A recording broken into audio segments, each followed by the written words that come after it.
Marie et ses amis poètes vous présentent son coup de cœur aujourd'hui.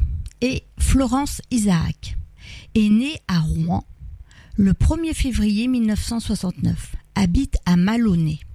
Elle est chargée de clientèle à la Banque Postale.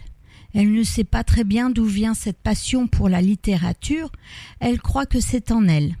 A écrit son premier texte vers 10 ans. A été bercée dans le monde artistique, avec son père, artiste peintre. Mais à la lecture des Misérables, ce fut pour elle une révélation.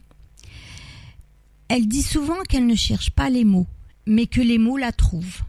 Cependant, elle dit avoir eu l'impression de faire partie entière de la littérature. Et voici maintenant, par transparence. Porter sa transparence comme un manteau de soie, vivre à travers l'errance, en supporter le poids, ne pas crier trop fort pour éviter l'écho. D'un battement de cœur, en subir le fardeau, de n'être qu'un reflet dans le regard d'autrui, faire naître les pensées aux portes de l'oubli. Légère comme la brise pour faire souffler le vent, et n'être que soumise aux pieds des sentiments. Si simple est l'apparence quand le portrait s'efface. De la mémoire des sens, de nos chemins sans trace, aquarelle ou peinture, qu'importe le dessin, abstraite est la blessure, quand le concret prend fin. Silencieuse illusion au creux de l'inconscience, qui s'oublie sans raison, quand frissonne l'ignorance. Cicatrice apparente quand l'émotion s'évade, d'une pensée aimante qui frôle la noyade. Mieux vaut la transparence que l'apparence trompeuse. Vaut mieux être la danse que l'ignorante danseuse. Invisible est l'émoi, tant que l'œil reste nu. À chaque petit pas, visible est l'inconnu. Porter ses différences sans se briser l'esprit. Jouir de sa transparence pour guérir ses folies. Vivre dans la démence pour éviter le monde. Épouser le silence qui souffle sur les tombes. Porter sa transparence comme une simple vertu. À supporter l'absence, le reflet est perdu.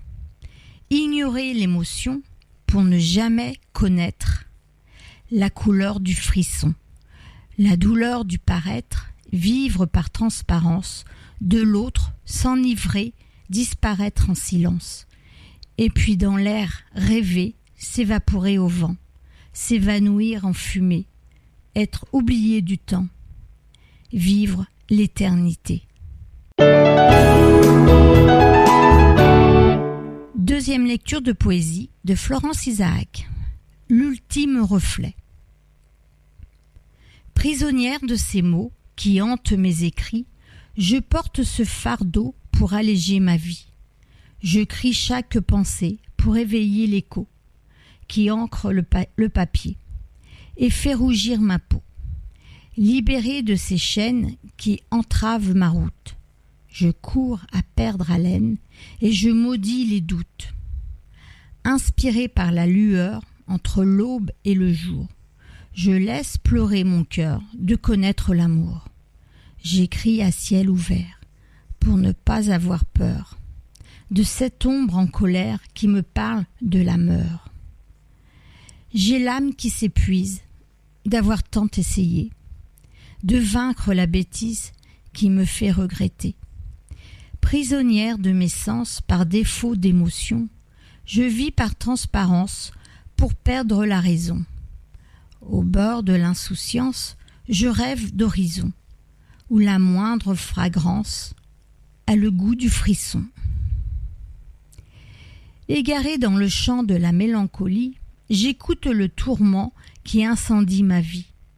Maudite par le bonheur, je cherche mon repère pour conjurer le sort d'une vie en enfer. Si l'ombre existe encore, c'est que je vis la lumière. Peu importe la lueur, tant que l'obscur est clair. Évanoui sous les vers inspirés par la lune, j'écris cette prière pour confesser ma plume. Enfermé dans le vide, le silence m'éblouit. Quand le cœur est humide, noyé est la folie. Nager dans les courants pour fuir l'inondation d'un ciel qui à présent fait mourir la passion.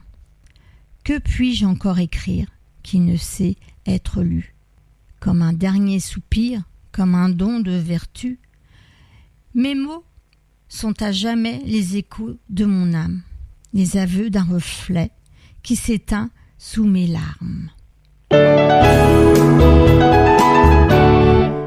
Marie et ses amis poètes vous souhaitent un joyeux Noël et vous remercie et vous donne rendez-vous mercredi prochain. Au revoir.